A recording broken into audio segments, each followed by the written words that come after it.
Hey everybody, welcome into the Thursday edition of Live and Learn. Hope you're all doing well. It is Thursday, October 10th, and we have a lot to dive into today. As always, follow us Facebook, YouTube, Instagram. On Saturday, I will be releasing NFL picks for the weekend. I'll be doing a quick video. I'll be doing that on our Instagram channel every weekend until the NFL season is over. So look out for that. Best bets for the upcoming weekend. That'll be released over the next couple of days. So that will be coming your way this weekend. Some extra content alongside the three podcasts in our launch week here. And it's been a lot of fun.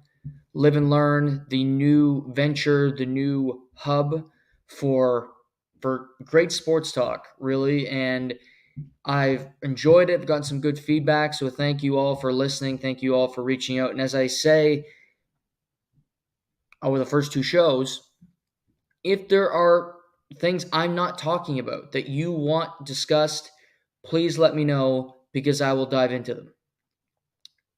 It's just there's a lot in sports. I want to touch on the big topics, but as always, I want to serve the audience. So if you want to hear about certain things, let me know in the comments, reach out directly, and I will address it on a future podcast. Or let me know live on the show, and we can do it in the comments, and I can react to it right away because I probably know about it because sports is my life, very much. It is the thing I know best. It's the thing I love it. So I am immersed in every aspect of it.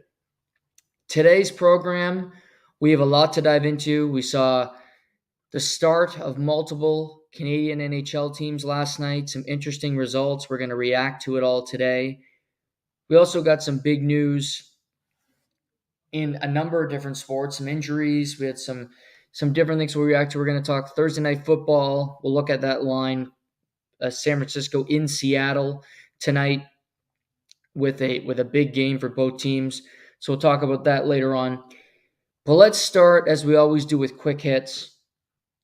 And the biggest piece of news of the day is that tennis legend, sports legend, one of the three best tennis players of all time, the great Rafael Nadal, 22-time major champion, will be retiring from tennis after next month's Davis Cup final. Rafa's been battling injuries for a long time. He played the game so aggressively. He played the game in an attack mode. And ultimately, it had an effect on his knees, it had an effect on his back. And this is it for Rafael Nadal. He will represent Spain and then retire. Tennis can be defined by really three players. You can go back and look at, the Pete Samprases and the John McEnroes, and they're great, really good players, entertaining. It's a part of history. But if you want to define tennis, you define it by the last 20 years, and you define it with Novak Djokovic, Rafael Nadal, and Roger Federer, in that order. The three best tennis players of all time. Three tennis players that defined an era. Three guys who dominated like no one ever will again. All three of them with over 20 majors will never happen again. Three guys that won 65 out of 69 majors will never happen again. Rafa was the king of the clay. 22 majors, 14 of them were at the French Open. There will never be someone who dominates a surface like Rafael Nadal. He's lost 4 times at Roland Garros in his career. That's it. The crazy thing was he also won twice at Wimbledon. His worst surface, multiple wins in Australia, multiple wins at the US Open. He was involved in some of the most entertaining matches of all time, including a 2-set down comeback against Daniil Medvedev that can be forgotten because it was on the start of an NFL season. The three players kept tennis alive alongside Serena Williams. He's one of the best ever. And was he as entertaining as Federer? Maybe not. Was he as entertaining as Djokovic? Maybe not. But he did it his way. He won more than Roger Federer.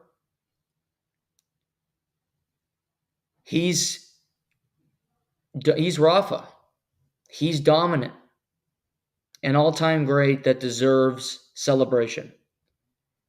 He will play for Spain, try to win the Davis Cup for his country, and then retire. I'm happy for him because he wasn't the same tennis player anymore, and he was playing hurt for a long time. And you don't want to see one of the best go out that way, losing in the first round at the French, not being able to play at any of the other majors because of his health. It's time to pull the plug, but congratulations to Rafa Nadal. Second piece of news, the Tampa Bay Lightning and the NHL have decided to postpone their home opener on Saturday night because of the effects of Hurricane Milton. If you are living under a rock, then you don't know that there's a massive hurricane ongoing in the Tampa, Florida area. It's pretty devastating. Category 3. At one point, it ripped off most of the roof at the Trop in St. Petersburg, the home of the Tampa Bay Rays, where the city planned to have as many as, I believe, 100,000 people staying in there for protection from the elements, which they no longer can do. Tampa flew out on Tuesday to Carolina to make sure that they could play because they both start their seasons tomorrow night. And Tampa was supposed to then play Carolina, second night of back-to-back home and home on Saturday. But hurricane relief, the aid needs to be done first. It takes precedent. Credit to brave, hardworking people like my good friend Nick Gilbert, who's down there right now working, restoring power for the residents of Tampa Bay. It's a scary situation. This was the right call by the National Hockey League. You don't want a game when the thought is about the hurricane. And their thought process might be, yeah, our home gate's going to suck. They might be going through it in a capitalist way, which I don't blame them because it is a business. But regardless of the circumstance, it's the right one. Tampa wants a proper home opener. You want this to be a good thing, a rallying cry for the community. And I think it's too soon for it to be looked at that way. By not playing Saturday night, the Tampa Bay Lightning, obviously in Carolina, they then play Tuesday against the Canucks. Maybe they can have that game. Perhaps it's enough time. Or Thursday against the Golden Knights. That's a week from today. But they have a little more time to decompress, help out, and see what they can do moving forward. Everything's not great there, so I'm not even going to say I hope things get better. That's what I can say. But right decision by the NHL, and that was made earlier today. Columbus Blue Jackets captain. Columbus, not a team you might pay attention to. We're not going deep on the Columbus Blue Jackets, I promise you. But I do think it's important to note their captain, Boone Jenner, former Ottawa Senator, good hockey player. He had shoulder surgery recently. He's reportedly going to miss 5 to 7 months. And a quote today, "We hope to see him by the end of the season." Which means Columbus, an already bad team, a team that's down Johnny Gaudreau, obviously horrifically, now is without their captain for the majority of the 2024-2025 season. They got a young squad, not good. Boone Jenner is a captain because he's a leader, because he represents well, and they will miss him because they don't have a whole lot of veteran leadership on that team, quite frankly. And final quick hit, we talked about the New York Jets yesterday firing head coach Robert Saleh. Well, new interim head coach Jeff Ulbrich decided to demote Nathaniel Hackett today. Nathaniel Hackett is the offensive coordinator. He has demoted Hackett. Their quarterbacks coach is taking over. And this is interesting because Nathaniel Hackett is really good buddies with Aaron Rodgers. They worked together in Green Bay. His work with Aaron in Green Bay got him a head coaching gig with the Denver Broncos, but the offense has been horrible for a year and change under Nathaniel Hackett. Woody Johnson, the owner, has expressed that they believe that they can win the division, that they can be competitive. I don't disagree with him. I picked the New York Jets to win the division before the season started.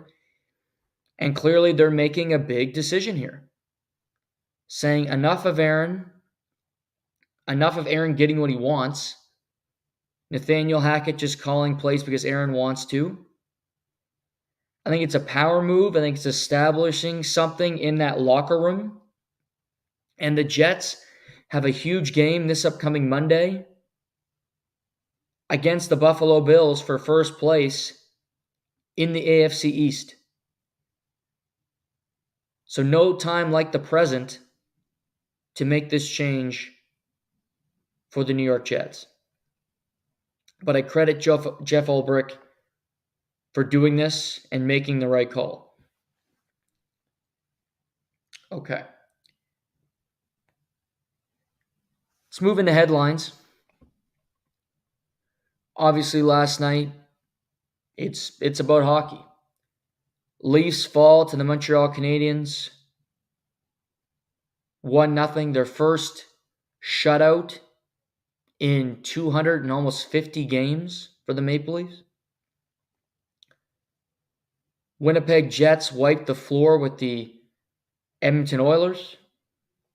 Calgary Flames come back against the Vancouver Canucks. Vegas Golden Knights outscore the Colorado Avalanche. And the Pittsburgh Penguins get mollywopped by the New York Rangers. Not to mention, the New York Mets have advanced to the NLCS for the first time since 2015 via a grand slam from team captain Francisco Lindor. Bottom of the sixth, no out. He cranks one out of the park. And the New York Mets are euphoric. And the Mets are now in the NLCS awaiting the winner of the Dodgers-Padres series, which Game 5 will go tomorrow in Chavez Ravine after the Dodgers whoop the Padres 8-0 on the road. So Game 5 in Los Angeles tomorrow evening. Major League Baseball today, Tigers, Guardians, Game 4. That game is ongoing in the first inning.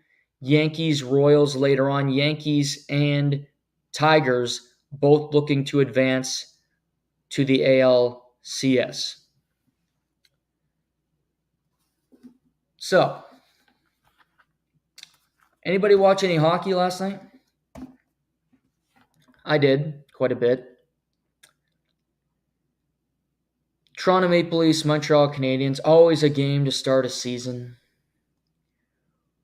Whether both teams are good, whether both teams are relevant, doesn't really matter.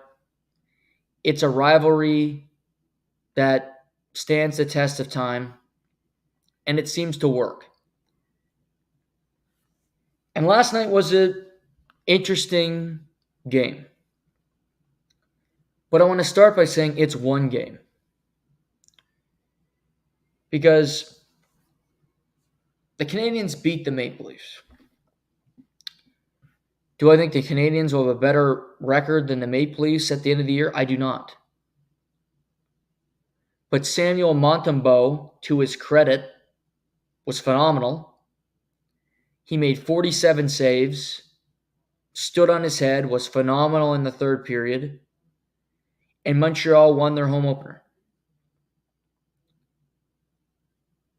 And he was great. They had a few other players that I liked, and we'll get to that. But I want to start with looking at the Maple Leafs side of things. Toronto, to me, through 40 minutes, really couldn't find a groove. There was a lot of penalties in last night's game, a lot of things to break up the momentum, and it was a tough game to gauge. Both power plays could use some work.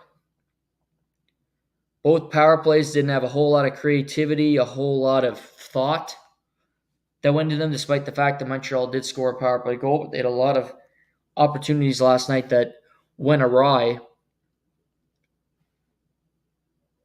Montreal defended decently through 40 minutes. I'll give them that. But just Toronto couldn't find their game.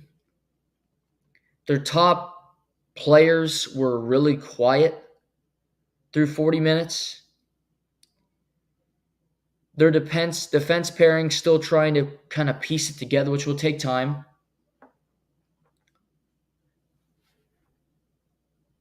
But I was impressed by the third period by the team. I thought Austin Matthews, Mitch Marner, lesser William Nylander, but I would say the two guys that have the most pressure, that take the most guff, if you will, were really good in the third period. They dominated the game. Everything ran through them. And I was impressed. And they didn't score. And that'll be the bigger thing is, the Maple Leafs lost the game. That, to me, okay, it's one of 82. The Maple Leafs are a better team than Montreal. You can make up points on Montreal. That's not really that big of a concern. But what I liked is they took the game over. They weren't afraid. Matthews wanted the puck. Whenever he could, he shot the puck. He was confident. Marner didn't play timid in that third period. If I look, Matthews finished the game with 6 shots. Marner, 6 shots. They couldn't put one in, okay. But if you look at the top line of the Maple Leafs, they had 17 shots on goal last night. You do that most nights, you're going to win. I don't care who you're playing. Okay, Montreal, their goal. You do that against Boston, you're probably going to win. You do that against the Florida Panthers, you are likely going to win. But that top line through 40 minutes was quiet, and then they found their game. Less penalties. The game was moving at an extremely crisp pace, and they made things happen. And 5-on-5, they were by far the better team. They controlled play. I thought Oliver Ekman-Larsson might have been their best defenseman last night for the Toronto Maple Leafs. I liked his game. Did a little bit of everything. But if I'm taking positives, is I liked those two guys' games. And yes, they should be good. No doubt about it. They should be. Two of the best players in the world. But they attacked. They wanted the puck. They got on the ice a ton. And I think if you're Craig Berube, you go, okay. And the good thing, he only played them 22 minutes. So he didn't play them a ton. Ekman-Larsson played 20 minutes last night, which he should have. I thought he was great.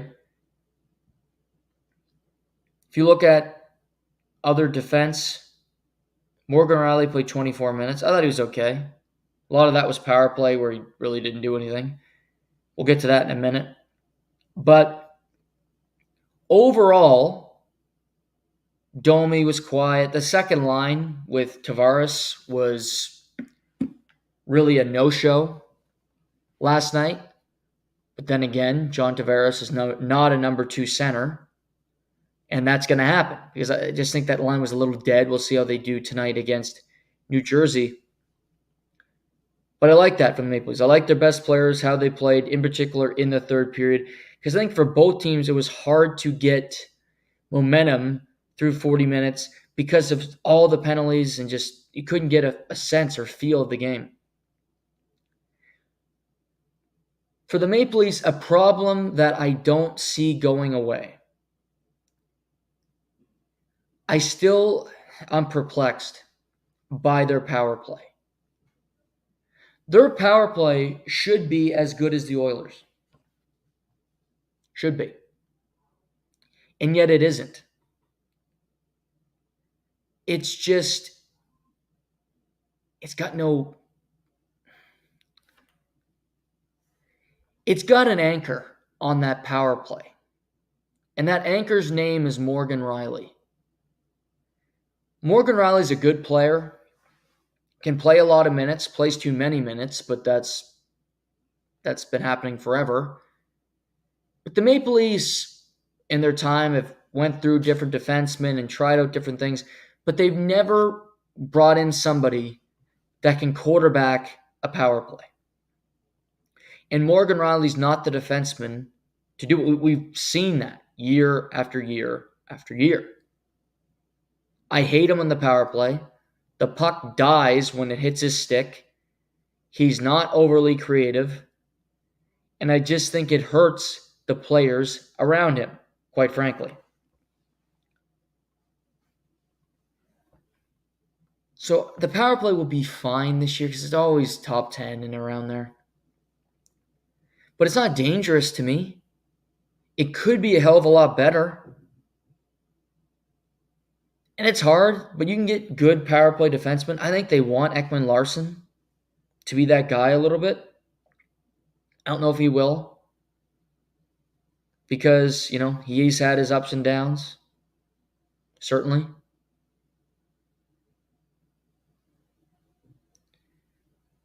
But that power play is just, it's got nothing that, from that back end, that's any kind of a threat. I'm playing off Morgan Rielly if I'm a defender the entire night because I'm not worried. Let him shoot the puck. He can shoot the puck 10 times if Matthews doesn't, if Marner doesn't, if their better players don't. Morgan Rielly can put a hole through the goalie's glove for all I care because he's not going to do anything to hurt you.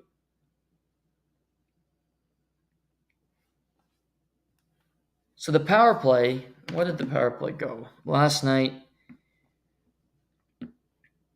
it obviously wasn't good because they didn't score a goal. 0 for 4. Montreal 1 for 5 on the power play. So not a good night by either team. Toronto with 20 more shots than Montreal because, again, they were a far better team. 5 on 5.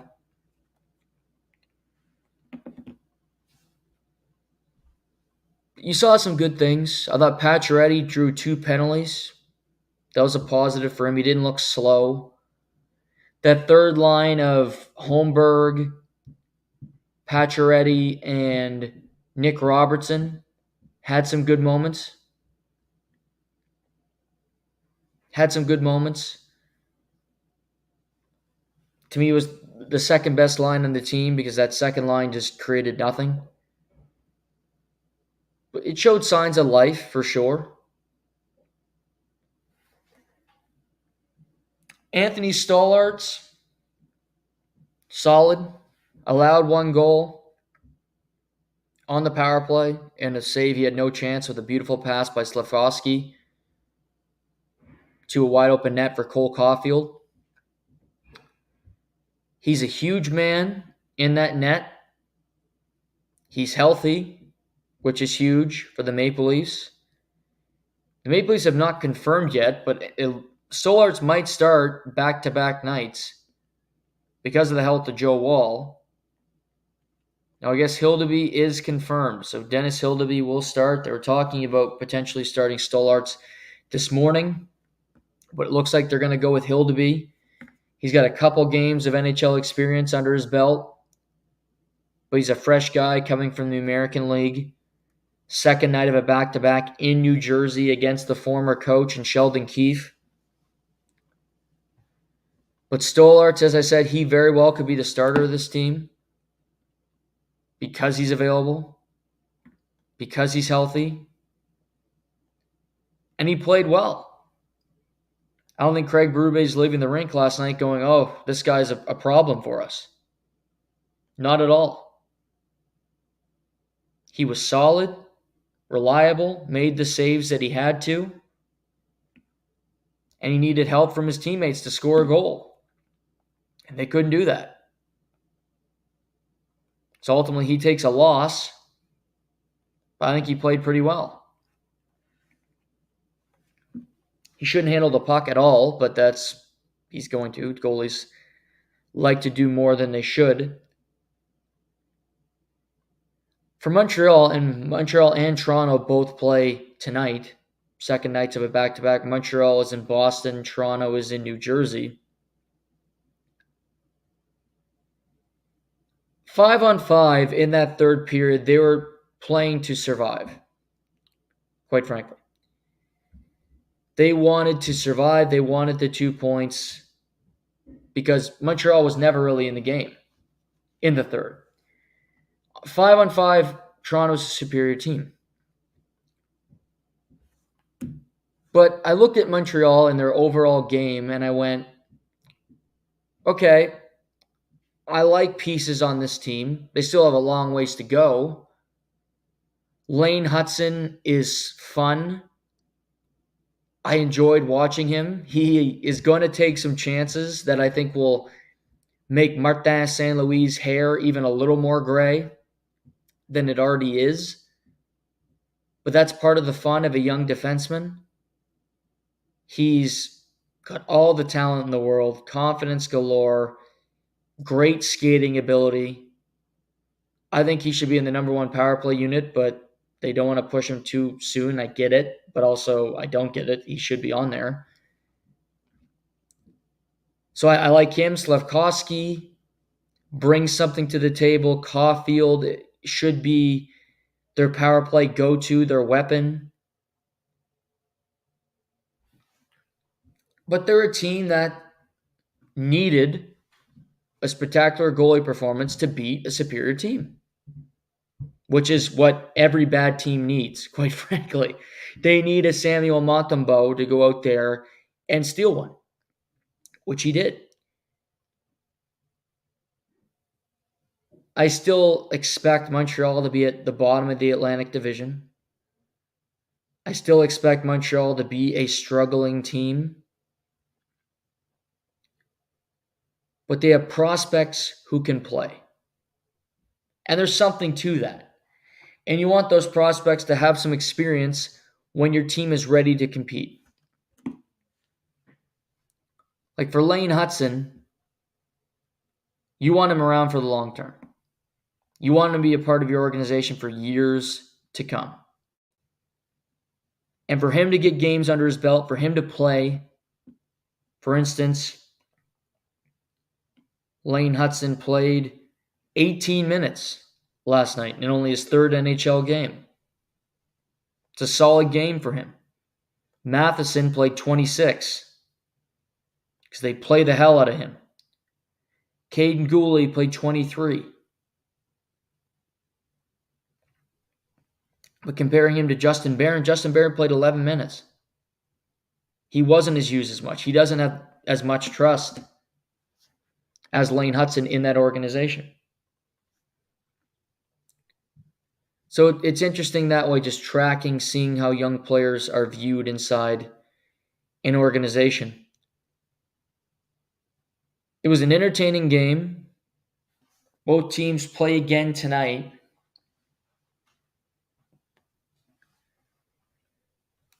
For the Maple Leafs, it's interesting because they get to face their former head coach. Sheldon Keefe, fired in the offseason, and he, within a couple weeks, took the job in New Jersey after they fired Lindy Ruff. He took the best job available, really good team that augmented in the goaltending position with Jacob Markstrom, has a ton of young talent, and he's trying to do what they did in Toronto, go from a team that never made the playoffs to a team that will and has some expectations.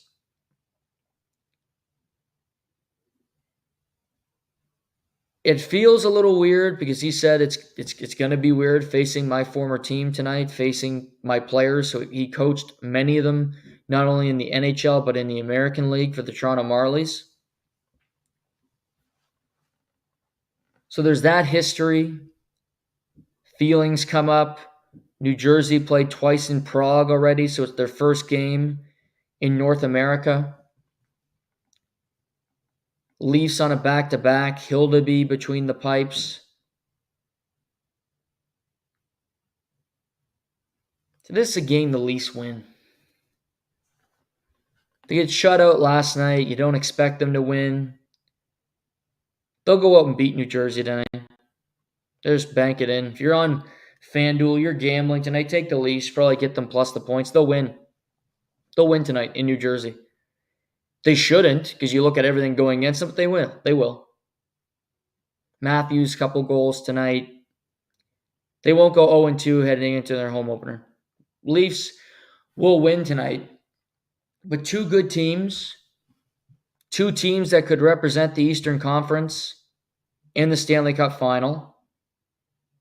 New Jersey trying to become a team like Toronto that can be respected, put in a conversation of a really good team, of a playoff team that deserves some respect in that manner. Didn't see any big changes today for the Maple Leafs after their first game. Go to Mark Masters on Twitter. It says Bobby McMahon in tonight for Leafs. Ryan Reeves is out. Coach Craig Berube confirms. So an opportunity for Bobby McMahon. Clearly, Ryan Reeves is a guy that they look at as the last man on the totem pole, which I think makes sense. New Jersey's not a big team either. It's not they do have Curtis McDermott who could fight, but it's not they're a heavyweight bunch. We have Philip Myers, Timothy Liljegren, and Ryan Reeves will be the healthy scratches tonight. Connor Timmins continues to get a spot on that back end for the Maple Leafs. And he was fine. I don't see a reason to take out a defenseman after a loss last night. Giving Bobby McMahon a game makes sense to me. Go out and do something for Craig Berube. Show what you can do. They signed him in the offseason. So they want him to be around long-term, but clearly Craig Berube didn't like his camp and wants to see more from him. But Leafs jersey in about 35 minutes from the Prudential Center in Newark. And as I just said, I think the Leafs win tonight. They shouldn't. Back third string goaltender, back to back. New Jersey's rested. But the Leafs play well at the Prudential Center. Matthews didn't score last night, so that's a good omen for me that he will tonight. And the Leafs just win these games. They lose to bad teams all the time. They lose to Anaheim. They'll lose to Montreal. And they'll go out there and they'll beat a New Jersey Devils team who has every right to beat them. And I said this earlier, but I want to interrupt talking hockey. We just got a like from my good friend Nick Gilbert. Thank you to Nick for going down to Tampa and, putting in the hard work, putting in the dangerous hours for the people in Tampa and in the Florida area. True courage, my friend, and good on you, because that they need you down there, and we're all hoping for you coming home safe. We know you will, but thank you for doing that, because many people wouldn't have the courage or the wherewithal to do it. So shout out to you, and good luck to your Leafs tonight in New Jersey. If you can't catch the game, I'll let you know how it goes on Monday's podcast. Let's pivot to Edmonton. Edmonton, home opener, playing Winnipeg, not playing great hockey, obviously, and they get crushed 6-0 on home ice. I said yesterday Edmonton was going to lose last night. I just had that feeling. They lost their opener last year. They had a horrible start to the season last year. They were blown out by the Vancouver Canucks. And the season starts very similarly. I thought Edmonton had a really good 10 minutes. Dominated play, playing better. And I watched the first two periods, and then it just, after that 10 minutes, they went away. Connor McDavid was non-threatening. Draisaitl was not a factor. They didn't have great cohesion with their passes. And quickly, the game got away from them. For Edmonton, they have two things that you really look at and go, okay. Stuart Skinner and their defense. You might think, well, no, Stuart Skinner got them to a Stanley Cup final last year. Yeah, I still don't trust him. I still don't trust him because he gets pulled so often. He allows 4 goals a game frequently.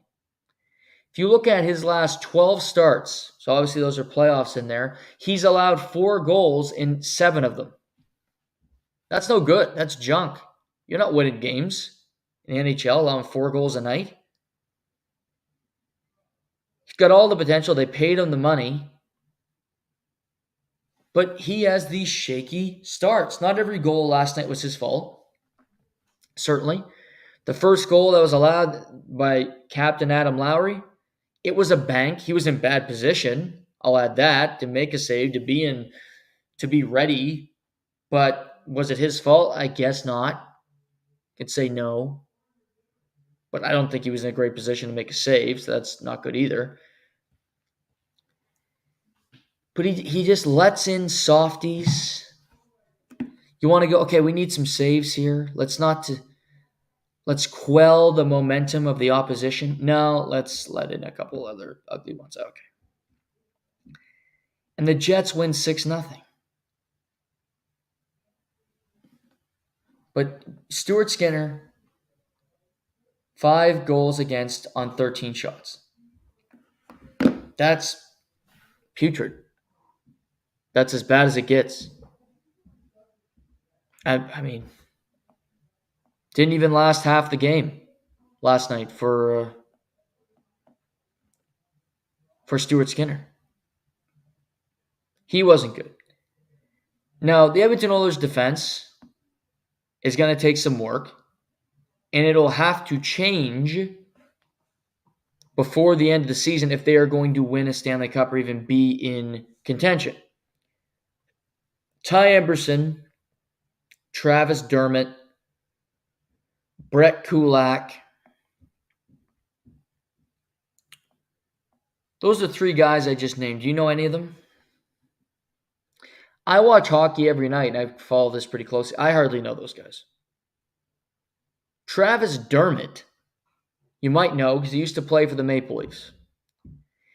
And he played for the Maple Leafs and wasn't really a fan favorite in Toronto because he made poor decisions with the puck and he was overconfident and he loved to skate. And he just didn't bring a lot to the table.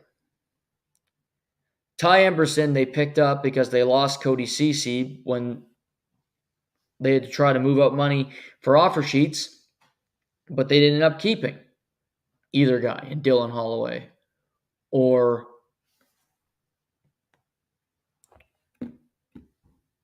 forgetting now Dylan Holloway,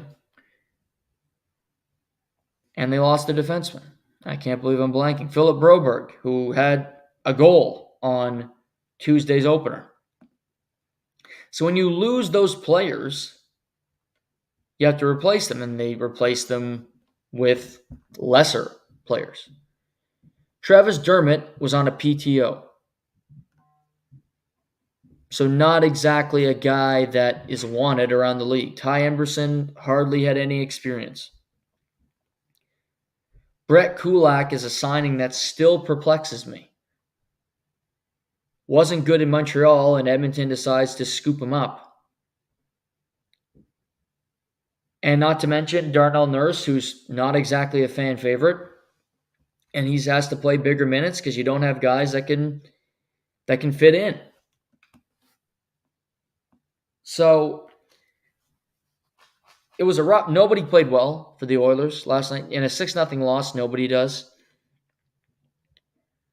Jeff Skinner didn't look particularly dangerous. Only played 13 minutes. Podkolzin threw a big hit, which knocked a player to the ground. That was nice, I suppose. He had 4 hits. McDavid, Hyman were really quiet. Really quiet. So the Oilers, I'm not concerned about them after one game about not being a playoff team. You have a rough start to the season. It happens. The Winnipeg Jets are a good team too, by the way. We'll get to them in just a minute. But that defense is weak. And their players up front have to be aware of that. And their goaltenders have to make saves. The Boston argument always was, well, Swayman, Ullmark, they shouldn't make all this big money because they have such a good defense in front of them. And there was merit to that argument. Stuart Skinner could go, I have never had really good defense in front of me. Which, there's some truth to that. But if you look, Bouchard, Ekholm now, Nurse, that's not a bad top 3, but their bottom 3 is putrid. Putrid. Edmonton next plays against Chicago Saturday night, hockey night in Canada. I'm curious to see how they come out. Another home game. Pressure to perform. Pressure to show up in that game. For Connor McDavid to do anything of substance. But if you're looking at it, Edmonton losing 6-0, Toronto losing 1-0, for just comparing losses, both are the same to me. And this might make no sense to people, and I've had this debate with people before. I don't care if you lose 6-0, 1-0, 8-1, 2-1. It's a loss. If you win 12-0 and you win a game 1-0, it's no bigger a win than it was to win 12-0. Because it's 2 points. It's irrelevant. The next game is a new game. It's a new drawing board. It's a new script. So yes, the Edmonton Oilers were embarrassed last night. And comparing two teams that have expectations, Toronto would feel better about themselves than Edmonton today with the way that they lost. But it's no different losing 1-0 than it is losing 6-0. And I thoroughly believe that in my core because you lost. I don't care how you lost. You lost. The other team got 2 points. You did not. So Edmonton feels like shit today. Toronto probably feels like crap too because they feel like we just lost to a team that we shouldn't lose to. A team that we are superior than, which is true. And they both will feel motivated in their next game, Toronto tonight, Edmonton on Saturday, to go out there and win that game. Which they really would anyway, even if they had lost or won their first game. Edmonton, after the game, has more to work on. But if their best players come up and play great, then it's Bob's your uncle. It's quieted down. What they can have happen is have these continually. They can't have the season that they did last year, where they had a putrid start. They were lower in the standings than the San Jose Sharks at one point, who were record-breaking in their ineptitude. That can't happen. And Saturday night, they get a bad team in Chicago. A team that has no expectations, a team that I watched against Utah, and they're not good. They're going nowhere soon. Bedard's really good. But they're very well could finish last in the Central. Very well, probably will, quite frankly. So it's another team that you look at and go, we got to beat this team. That's the feel Saturday night. And it's not a must-win because it's 2 games in, but it's a game you go, we need 2 points. And we need to play with some structure, and we need a fucking save. Because Skinner, you get pulled too often. You don't play well enough often. We bail your ass out by scoring goals a lot. Now I'm giving credit to Winnipeg. The Winnipeg Jets, I predicted yesterday they'd be a playoff team. They're going to be a playoff team. They don't have flair. They're not a big market. Their fans kind of revolted on them last year. They had shitty attendance, ungrateful people in Winnipeg. But this Winnipeg Jets team can compete. They have one of the best goaltenders in the world. And oddly enough, the 2 best goalies in the world, you could argue, both had shutouts last night for their respective teams. But Hellebuck is great. And they have a team full of competitors, including the best third-line center in hockey in Adam Lowry, and a third line that really sets the tone for that team. Mason Appleton had 3 points last night. Adam Lowry had 2. Nino Niederreiter had 2. That's the third line. They compete. And they only played 16 minutes. But boy, did they have an impact. And for all the old heads out there, they were +3 and only played 16 minutes of hockey. They were fantastic. They owned the game. By the way, 2 of those 3 goals that line was on the ice for, they scored against the McDavid line. That was the matchup. They were comfortable with it, and they scored both times that McDavid was on the ice against them. Lowry's a horse. He's an unconventional captain because he's not a star. He's not a superstar. He's not a fringe star.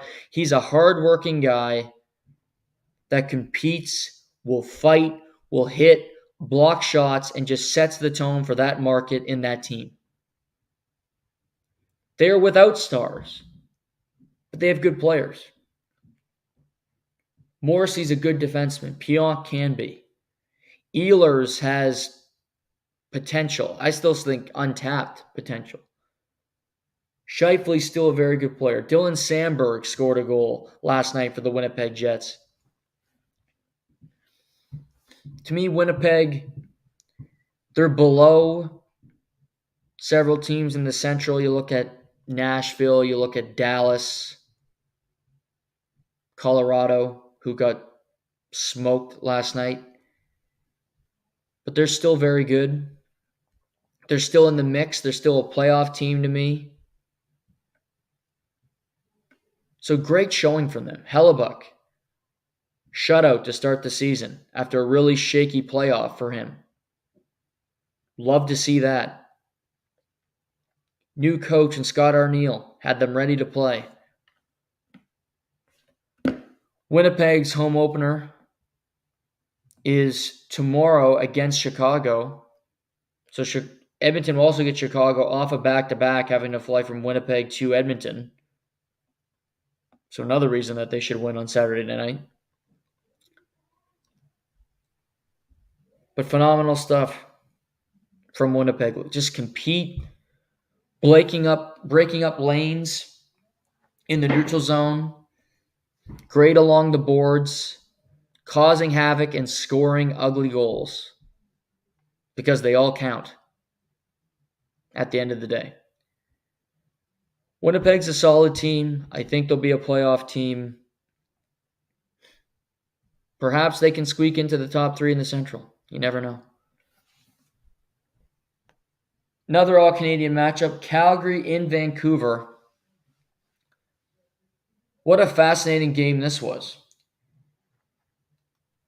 First period, Kevin Rooney gets rocked by a big hit by JT Miller.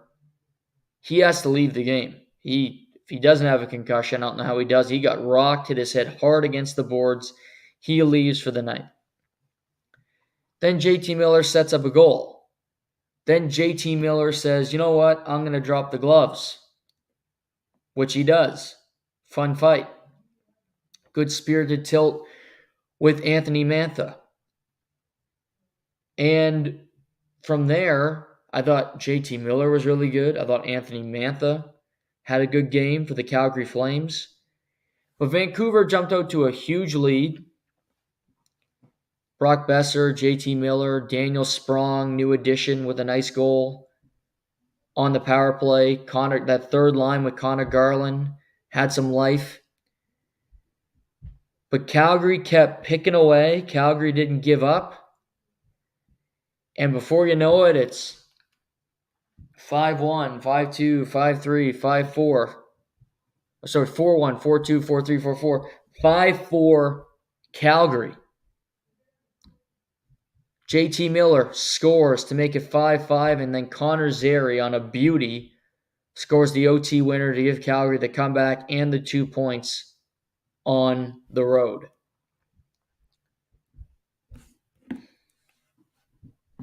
So, first off, love the game. Brock Besser, 2 goals, played well. JT Miller, I thought was awesome. I thought he was the best player on the ice of either team. Pair of points, Gordie Howe hat trick for him and Anthony Mantha, by the way. 3 shots, 3 hits, only played 17 minutes. I thought he could have played more. Sprong had a goal. I mentioned Garland. Quinn Hughes had a pair of points. Elias Pettersson, quiet for me. But they were dominating. And really, Dan Vladar was no good. Sheloffs was no good for Vancouver. We'll get to that in a second. But I credit Pospisil, who scored early in the third period on an assist from Anthony Mantha. Weegar scores on the power play to tie the game, and he led all defensemen in goals last year. And then Huberdeau scores one to take the lead. They didn't quit. They said this after the game. We're playing this season with nothing to lose and with no quit. And that's exactly right. That's what Michael Backlund, their captain, said after the game. They got it from the entire lineup. 2 goals by defensemen. Mantha, his first game as a Calgary Flame, scores a shorty. And he has a Gordie Howe hat trick. Pospisil gets a goal. Connor Zary, a rookie, gets an overtime winner. So their entire team chipped in, stepped up. Vladar was not great, but he was adequate. He was good enough to beat Shelovs, who wasn't good on the other end. But I mentioned Calgary would be fun, and I think they are fun. Because they're just going to play and see what happens. Playing like a Jake Bean 18 minutes. He thought he played 18 good minutes last night. He's bounced around. Kadri had a pair of points. He played 21 minutes. Huberdeau played 20. Weegar can play still. I like Weegar. Good shot, power play specialist. For Vancouver, they needed a save. They needed a save. 6 goals on 26 shots.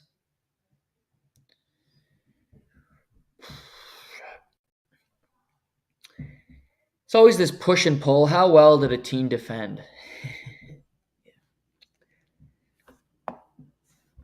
Was there times Vancouver could have defended better in this game? Sure. But also, you go to the bench, and if you played hockey or any sport, any level where there's a goalie, you go, yeah, he probably could have made that one. It's impossible not to. Or I wish he would have bailed me out there. I wish he could have made that save. Something along those lines. I'm sure one of the 6 that went behind Shelovs last night, there were players on the bench going, would have been nice to have that one. Now, it's one game, and that's my thought process for everything. It's one game. Shelovs, however, is a backup goaltender that was really unproven. If it was Thatcher Demko, it would be a different story. He's reportedly been ruled out at least 3 to 4 weeks. Could be longer, but 3 to 4 weeks to start. And it's Shelovs and Kevin Lankinen holding down the fort until Demko can return at some point. Whenever the hell that might be. So that's concerning. That's obviously not ideal for the Vancouver Canucks. But they need better goaltending. Do they need their defense to play better? Sure. Their last pair of Vinny Desharnais and Derek Forbort did not play very well last night. They got hemmed in their own zone a few times, which was problematic and led to mistakes. And they're not great puck movers. They're more grunt defensemen, chip it off the glass, Big D, who you hope will get in the way. That's their MO. That's going to be their game. But outside of the goaltending, I liked Vancouver. I still do. I love JT Miller. He's the heart and soul of that team. Quinn Hughes might be the captain. JT Miller is the leader of that group, if you ask me. His play, how he's pivoted from a guy that you might go, this guy doesn't give us effort. He was almost traded from Vancouver a number of years ago. He's the heartbeat of that team. He competes hard. He gives a shit. I'm all for him. But to see night one, Gordie Howe hat trick for Anthony Mantha and JT Miller, who both played really well. For Calgary, good on competing. Get a win early. They got Philly on a back-to-back on Saturday.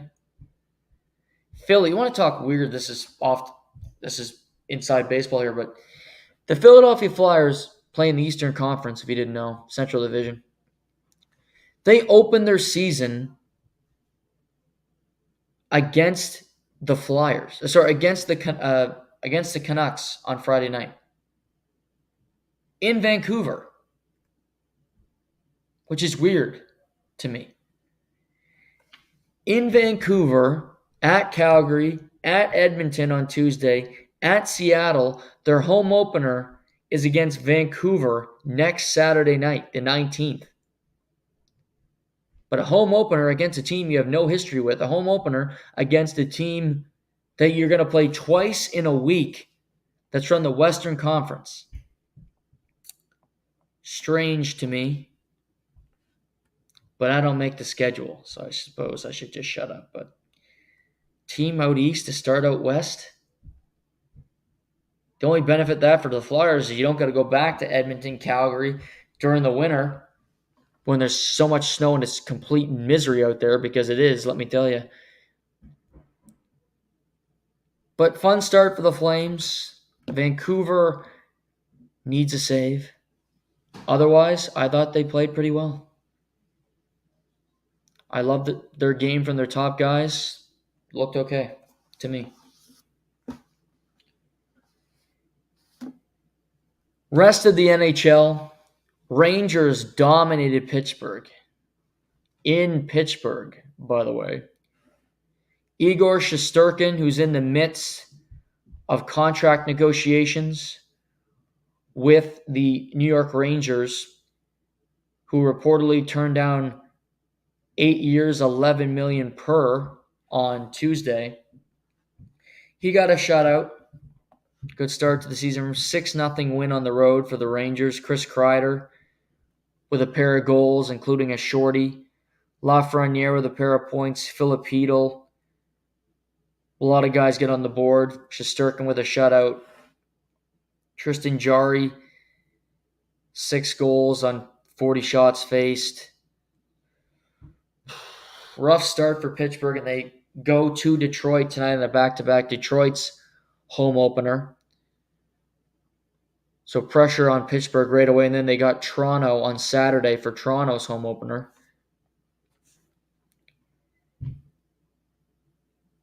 I think they'll be better tonight, certainly. Crosby did not have a great game. Uncharacteristically bad game for Sid the Kid. Nowhere to be seen. No impact on that game. Malkin was horrible. Carlson was bad. It was just a bad night for Pittsburgh all around. They'll have better efforts. I know that. But the Rangers are a good team as well, and Pittsburgh really isn't. Rangers are a playoff team. Rangers were a President's Trophy winner. Penguins didn't make the playoffs. Penguins picked around the edges. They added Anthony Beauvillier, Cody Glass, Puljujärvi, Kevin Hayes, Nola Chari. None of those players are really impact performers. Bottom of the lineup guys. Biggest thing in the summer was Crosby re-signed. He wants to stay there. I don't see this team being a playoff team. Tristan Jarry has not proven to be a reliable goaltender when it comes to being in the net or just being injured. And their backup, Alex Nedeljkovic, is currently hurt as well. So this team has some problems. Rough start. We'll see how they do tonight in Motown. Final game of the night, the Vegas Golden Knights thrash Colorado 8-4. Jack Eichel and Ivan Barbashev have 4 points apiece.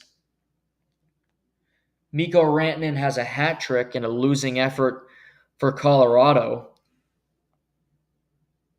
Wild game, bad defending, bad goaltending, both sides. Georgiev was pulled quickly. 5 goals on 16 shots. But Rantanen, hat trick. McKinnon had a pair of points. Makar had a pair of points. They were dangerous on the power play. But Vegas just took it to them. Mark Stone was really good. Their top-end guys for Vegas were all over it. But also got new faces like Victor Olofsson, former Buffalo Sabre, had a pair of goals in his Vegas Golden Knight debut. And I think this will be Vegas. High octane. Try to outscore your opponent. Take some chances. They need to hope Aiden Hill can get better as the season moves on, because he really wasn't last year whatsoever. There were spots where you went at him and went, "Whew, where is he right now? What's his headspace? What's he doing in the net?" They got rid of Logan Thompson to Washington. He's their number one guy. They need him to be good. Ilya Samsonov is a backup. Just ask Leafs fans. They do not have they do not have confidence in this guy.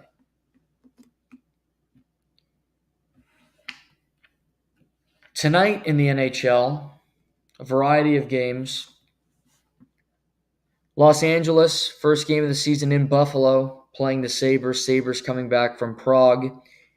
Mentioned earlier, Montreal playing Boston. Jeremy Swayman will get the start for the Bruins.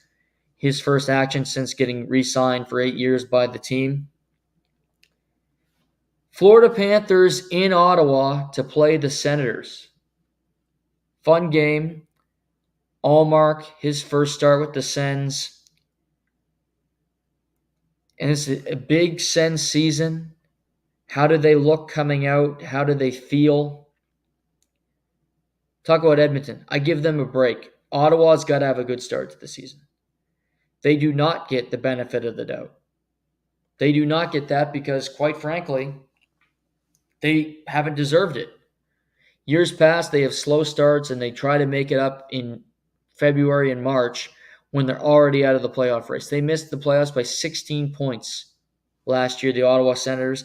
They need a quick start. They do have a good team. They believe they have their goaltender of the future in between the pipes and Linus Ullmark. We'll see how he plays his first game for the Senators against the Florida Panthers tonight. Leafs, Devils in New Jersey, as predicted earlier. I think the Leafs will win that game, despite the fact that they have everything going against them. Utah Hockey Club on the road, heading out east for a while. They are in Long Island to play the Islanders. Semyon Varlamov, kind of surprisingly, will get the start over Ilya Sorokin. But Utah open at home. They are now at Islanders, at Rangers, at Devils, at Ducks, before they finally get back home next Saturday night against the Boston Bruins. Next 3 games, tough stretch for Utah, playing 3 teams. Islanders, Rangers, both playoff teams last year. Devils just missed. We'll see how they fare. And one of those games is a matinee because Monday is obviously Thanksgiving up here in Canada. In the States, it's a holiday as well. Let me just see here. October 14th. U.S.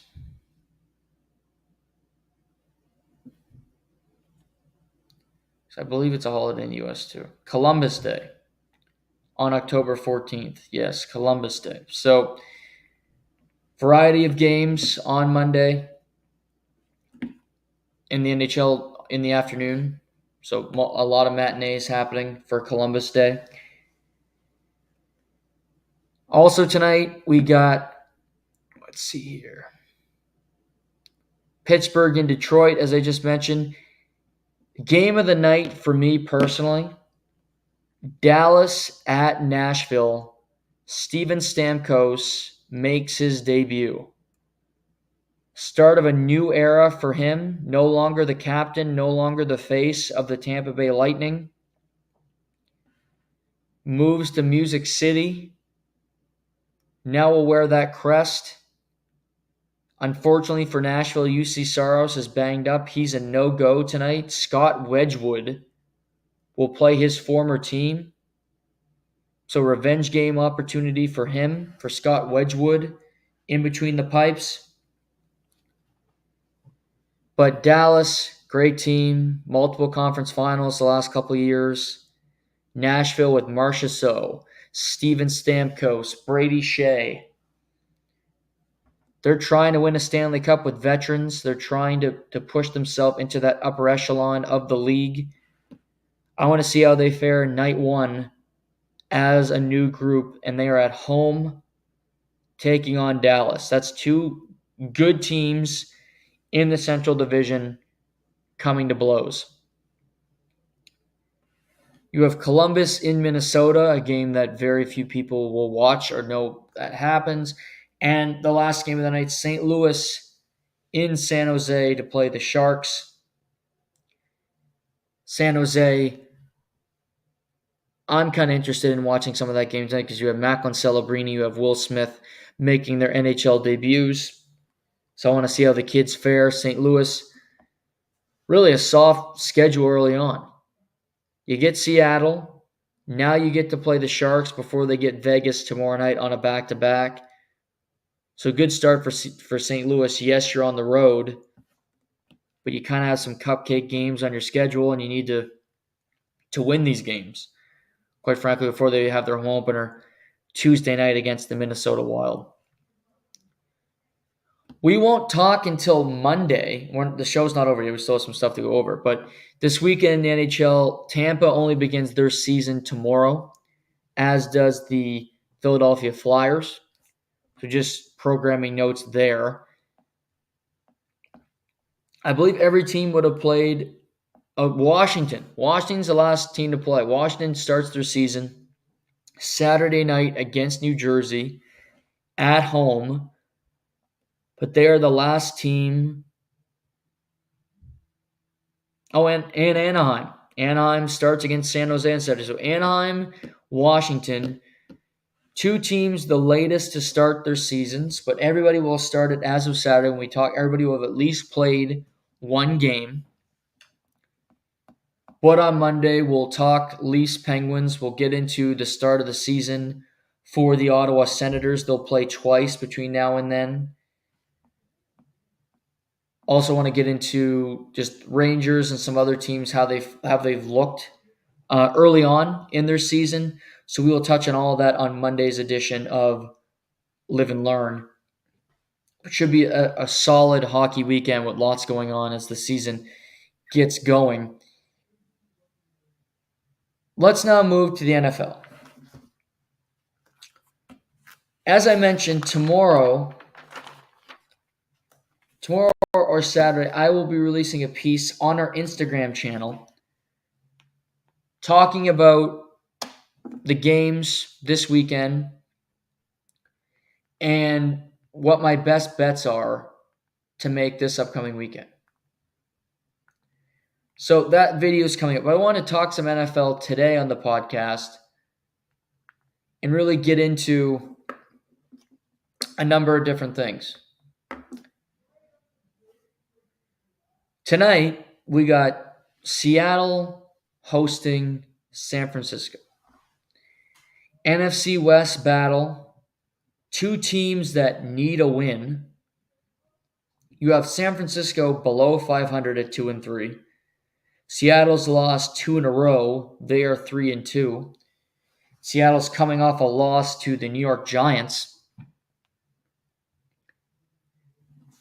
Both teams are banged up.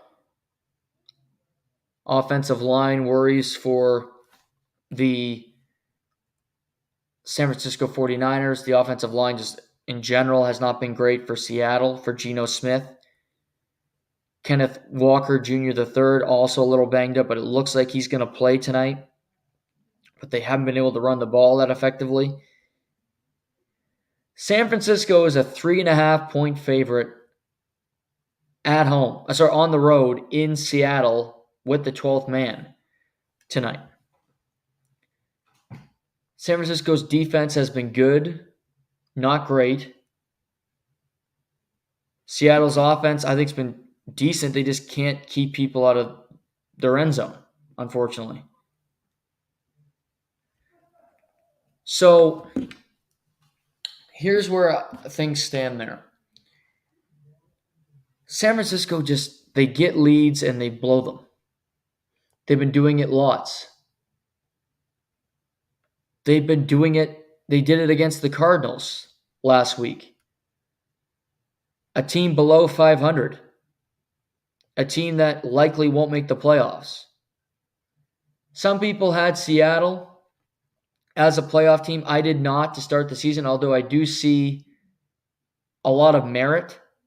I like Geno Smith. I love their offensive weapons.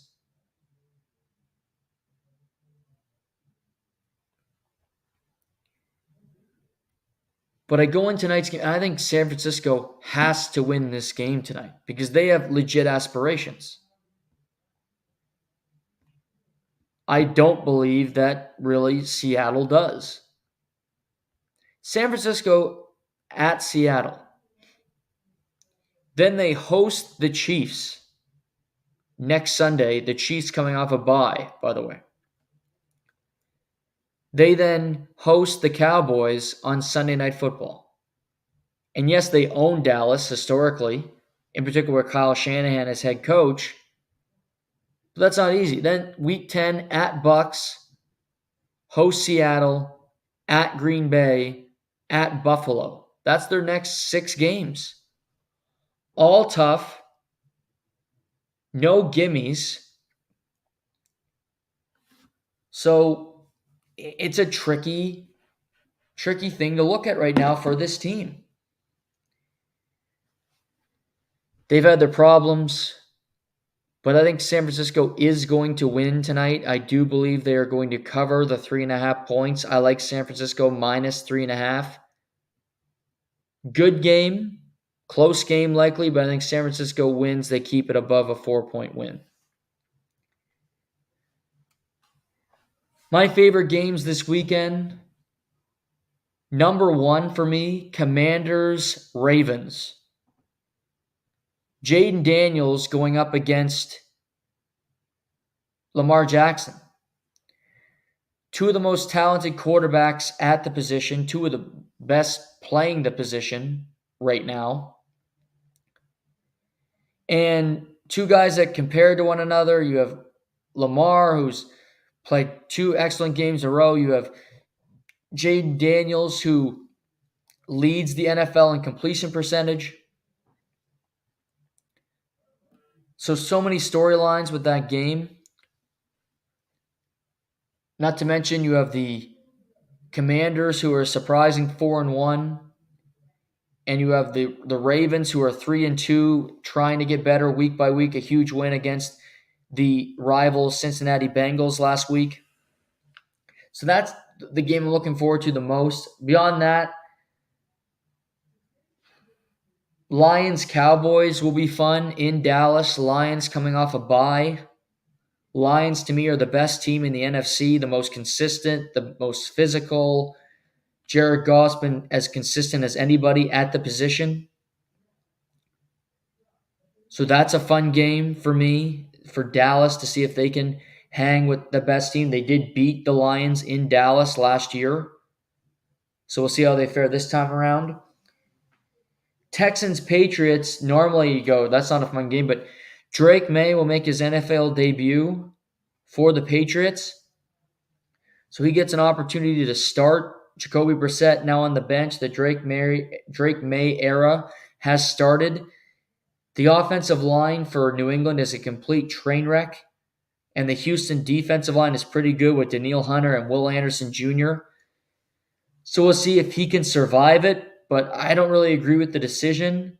I understand it, the pressure to put him out there. Cardinals-Packers, sneaky good game this weekend. 2 teams that can score points, 2 teams that have interesting quarterbacks. Browns at the Eagles, we'll talk about that one tomorrow on the video. Just it's a huge spread. It's 9.5 points for the Eagles.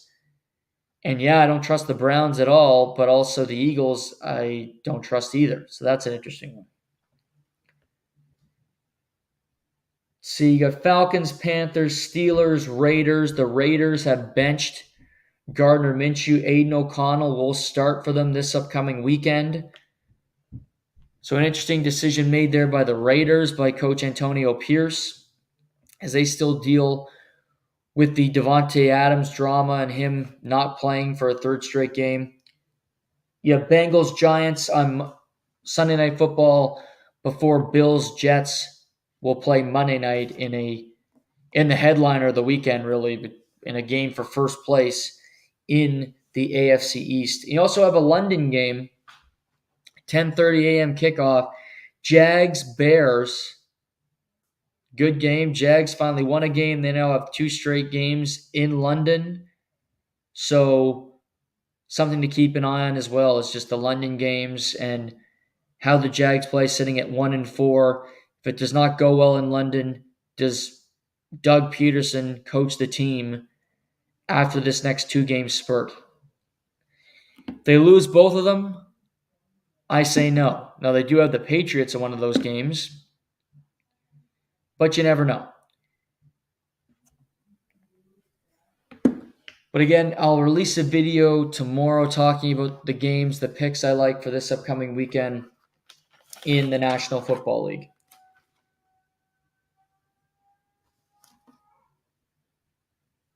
Baseball also this weekend. I mentioned Tigers, Guardians. In the 4th inning right now, score 1-1. Royals, Yankees will start in about 40 minutes' time at Kauffman Field in Kansas City. Garrett Cole against Michael Wacha. Yankees win, they advance to the CS. If the Tigers win today, they advance to the ALCS. You have hockey back. You got NFL tonight, Major League Baseball, college football. So much going on. And it's great. Also, Giancarlo Stanton with a solo homer to lead the Yankees to a win last night. Good moment for him. He rarely comes up big in those spots. So good. He was 3 for 5 last night with a huge home run. And obviously he gets paid a ton of money, and he normally either doesn't show up or just isn't available for the Yankees, and he's one of the slowest runners in the entire major leagues. But on Monday, we'll be back on the podcast, obviously releasing the video this weekend. We'll react to the NFL weekend. We'll talk about the NHL so far, things happening around the league. We'll talk Major League Baseball as we get into the LCS series. Those will be a lot of fun. So that is all forthcoming. I hope you all have a great weekend. Thank you for the support in the first week of Live and Learn. It's really been great to see people liking, subscribing, getting into the podcast. More content coming, I promise. I only plan to improve as we go on here at Live and Learn. So enjoy your weekend. Happy Thanksgiving. We'll chat to you Monday, 7 p.m. I'm Noah Warren, and this is the Live and Learn podcast.